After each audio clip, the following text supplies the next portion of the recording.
11 ಗಂಟೆ ಆಯಿತು. ಇನ್ನು ಕೆಲವೇ ಕ್ಷಣಗಳಲ್ಲಿ ಉಭಯ ಸದನ ಕಲಾಪ ಶುರುವಾಗುತ್ತೆ.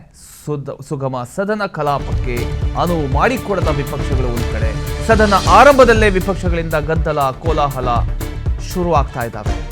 8ನೇ ದಿನಕ್ಕೆ ಕಾಲಿಟ್ಟಿದೆ ಇವತ್ತು. ಇವತ್ತಿನ ಕಲಾಪ ಯಾವ ರೀತಿ ಇರುತ್ತೆ? ರಾಜ್ಯದ ರಾಜಕೀಯದ ಕೇಂದ್ರ ಬಿಂದುವಾಗಿರತಕ್ಕಂತಹ ವಿಧಾನಮಂಡಲದ ಉಭಯ ಸದನಗಳ ಕಲಾಪ ಕೆಲವೇ ಕ್ಷಣಗಳಲ್ಲಿ ಶುರುವಾಗುತ್ತೆ. ಆರಂಭದಲ್ಲೇ ಆಡಳಿತ ಹಾಗೂ ಪ್ರತಿಪಕ್ಷಗಳ ನಡುವಿನ ಜಿದ್ದಾಜಿದ್ದಿಗೆ ವೇದಿಕೆ ಸಜ್ಜಾಗಿದೆ. ವಿವಿಧ ವಿಚಾರಗಳನ್ನು ಮುಂದಿಟ್ಟುಕೊಂಡು ಸರ್ಕಾರವನ್ನು ತರಾಟೆಗೆ ತೆಗೆದುಕೊಳ್ಳೋದಕ್ಕೆ ಪ್ರತಿಪಕ್ಷಗಳು ಸಜ್ಜಾಗಿದೆ. ಸುಗಮ ಕಲಾಪ ನಡೆಯುವ ಲಕ್ಷಣಗಳು ಸದ್ಯಕ್ಕೆ ಕಾಣ್ತಾ ಇಲ್ಲ. ಪ್ರತಿಪಕ್ಷ ನಾಯಕರು ಕಾವೇರಿ ವಿವಾದ ಆಗಿರಬಹುದು, ಬರ ಪರಿಸ್ಥಿತಿ, ಆಡಳಿತ ವೈಫಲ್ಯ ಸೇರಿದಂತೆ ಹಲವು ವಿಷಯಗಳನ್ನು ಪ್ರಸ್ತಾಪಿಸೋದಕ್ಕೆ ಮುಂದಾಗ್ತಕ್ಕಂಥ ಸಾಧ್ಯತೆ ಇದೆ.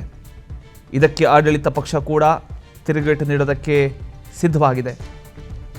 ಕಲಾಪ ಆರಂಭದಲ್ಲೇ ಗದ್ದಲ ಹಾಗೂ ಕೋಲಾಹಲ ಸೃಷ್ಟಿಯಾಗ್ತಕ್ಕಂಥ ಎಲ್ಲ ಸಾಧ್ಯತೆಗಳು ಇದ್ದಾವೆ. ಪ್ರತಿಪಕ್ಷ ಸದಸ್ಯರು ಸಭಾಧ್ಯಕ್ಷರ ಗಮನ ಸೆಳೆಯೋದಕ್ಕೆ ಘೋಷಣೆಗಳು, ಪ್ರತಿಭಟನೆ ಹಾಗೂ ಸದನದ ಬಾವಿಗೆ ಇಳಿತಕ್ಕಂಥ ಕ್ರಮಗಳನ್ನು ಕೂಡ ಕೈಗೊಳ್ಳುವ ಸಾಧ್ಯತೆ ಇದೆ.